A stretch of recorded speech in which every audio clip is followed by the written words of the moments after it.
Hello YouTube.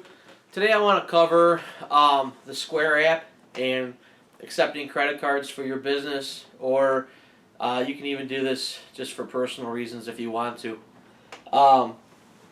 Basically what I did is I have a tablet that I use, and I have it has Wi-Fi capability. I usually make sure I'm on my network connection, not Wi-Fi, when I'm handling the transactions. It's just something I do. You don't have to do that, but it seems like they work better that way. And what you do is, it's pretty simple. I think a lot of people are aware of Square now. You get this little card reader, and you can buy these at Home Depot, Lowe's, I think carries them. A lot of the major retailers are carrying them, and then you'll get like you pay 10 or 15 bucks, and you get that back once you set up your account. It's pretty self-explanatory. You set it up, you download the app. I have an Android device here. I believe they have them for Apple as well. You plug them in and go. You have a bank account set up that the money will deposit into. You swipe the card. My experience of it is that the money is there inside of usually a day. I have had some extended periods where I was waiting because of like a weekend and then a bank holiday coming up, where I didn't see the money for like 3 or 4 days, but it's never been a problem. The other thing that I have is I saw online under reviews, people were complaining about Square's lack of customer service. And this is something I want to call attention to because I think this is important. The biggest complaint I'm seeing is Square goes into people's accounts when there's a dispute and takes the money out. And then they put a hold on it while they're resolving the dispute.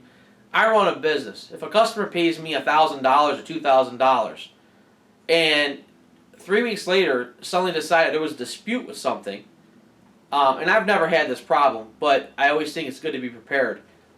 I don't want Square coming into my account and pulling out $2,000 or whatever it is, and then sitting on it for 2 or 3 months or whatever time that their legal mumbo jumbo says that you agree to when you accept that app. So what I did to protect myself is, most banks now are using, there's a lot of banks that you can get free additional checking accounts.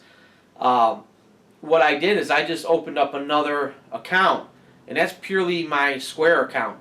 And what that is that way, and I have no overdraft protection set up on that account.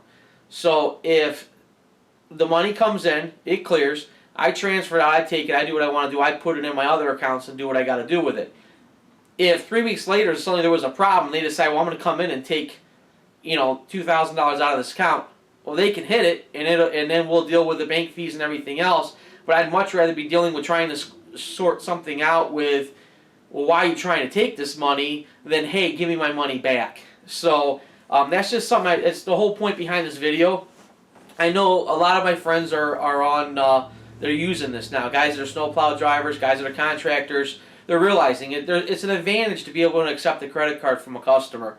The thing is, this is something that I think that a lot of people aren't aware that could happen to them, and it's something that I think that you should look, if you're not sure about it, at least look into it to make sure that you're protecting yourself. One other issue with Square is they're great on their rate. I think it's like 2.78, or we'll just call it 2.9. We'll call it 3%. So on $1,000, they're getting 30 bucks. Back in the day when I was first getting the business going and stuff, I had people approach me with credit card companies that wanted to sell me scanners and readers and portable things, and it was ridiculous. The one place I want to say it was something like $3,000 or $4,000 they wanted to charge me for the equipment, and then it was like a 6 or 7% pull or something like that, or for every swipe. Square doesn't do that. It's very reasonable rate.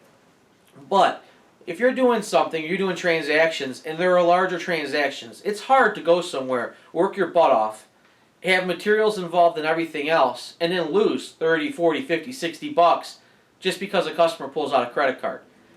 And everything online, everything I look at, a lot of people are saying, oh, you're not supposed to have a rate. I've talked to cab drivers, and like I said, friends of mine that are doing this, they're putting the convenience charge on there now for people to use a credit card. And we're small guys. I'm a small business. A lot of these guys they're small fry. But the big guys are the ones who are setting this precedence. If My brother had told me his daughter was going off to college, and when they went to pay something, the college said, "Oh yeah, you can use a credit card, but there's a convenience fee." And I've noticed that some of the utility companies, you can use a credit card, but there's a convenience fee. So if these guys are doing it, why can't I do it? You know, and that's what I'm looking at. I'm saying, well, you know what?